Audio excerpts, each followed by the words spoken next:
Kali ini gue akan bahas pelajaran penting dari para presiden Indonesia buat dua golongan pria. Pelajaran penting buat lo yang masih usia belasan dan 20-an, plus buat lo yang masuk usia 30-an.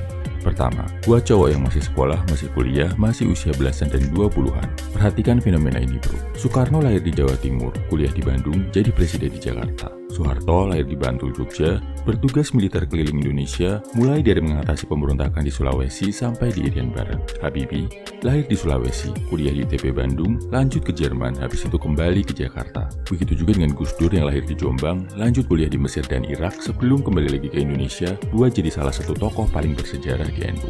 Pola yang sama juga bisa kita lihat dari presiden-presiden lainnya bro. Pelajarannya apa? Merantaulah bro. Sekali lagi, merantaulah. Terutama buat lo yang masih muda, masih usia belasan atau 20-an. Persiapkan diri lo untuk merantau meninggalkan tanah kampung halaman ke tanah asing buat berjuang, menuntut ilmu, cari nafkah, dan membentuk karakter. Merantaulah kalau ada kesempatan. Jangan takut, jangan ragu, jangan bimbang. Karena berada di tanah rantau bisa membentuk, menguji, dan mengkondisikan diri kita buat jadi cowok yang lebih kuat. Biar wawasan lo lebih luas, biar nggak sekedar cuma jadi jago kandang. Lihat aja, contoh presiden-presiden Indonesia, mereka bisa jadi hebat, bisa dapat banyak koneksi, bisa ngerti berbagai kebijaksanaan hidup. Salah satunya adalah karena mereka merantau bro. Kalau masih takut merantau, coba ngobrol sama orang yang udah pernah dan dengarkan kisah keberhasilan mereka. Kalau belum dikasih izin orang tua buat merantau, yakinkan mereka pelan-pelan. Yang penting, bulatkan niat buat merantau dari sekarang. Pelajaran kedua, buat cowok yang ada di usia 30-an tahun. Perhatikan fakta ini. Soekarno jadi presiden di usia 44 tahun. Soeharto jadi presiden di usia 46 tahun. Gus Dur jadi presiden di usia 59 tahun. SBY jadi presiden di usia 55 tahun. Jokowi jadi presiden di usia 53 tahun. Habibie jadi presiden di usia 62 tahun.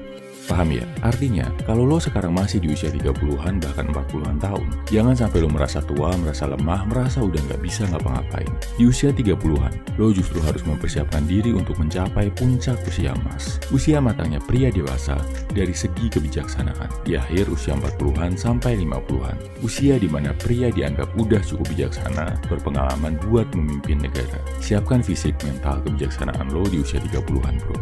Jangan berhenti olahraga, jangan berhenti belajar, jangan berhenti meningkatkan kualitas diri lo.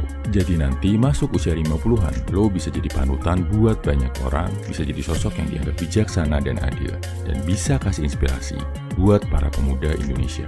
Kesimpulannya, ada dua pelajaran yang bisa kita ambil dari para presiden kita bro. Buat yang usia belasan dan 20-an, jangan ragu untuk merantau ke tanah asing, biar lo jadi lebih kuat, lebih bijak, dan lebih sukses. Buat yang ada di usia 30-an, jangan ngerasa tua dan lemah. Siapkan diri lo untuk jadi pemimpin sejati di usia 50-an. Jalan hidup lo masih panjang bro, masih banyak yang bisa terjadi. Share di kolom komentar ya bro, siapa presiden Indonesia favorit lo, dan apa yang bikin lo kagum sama dia.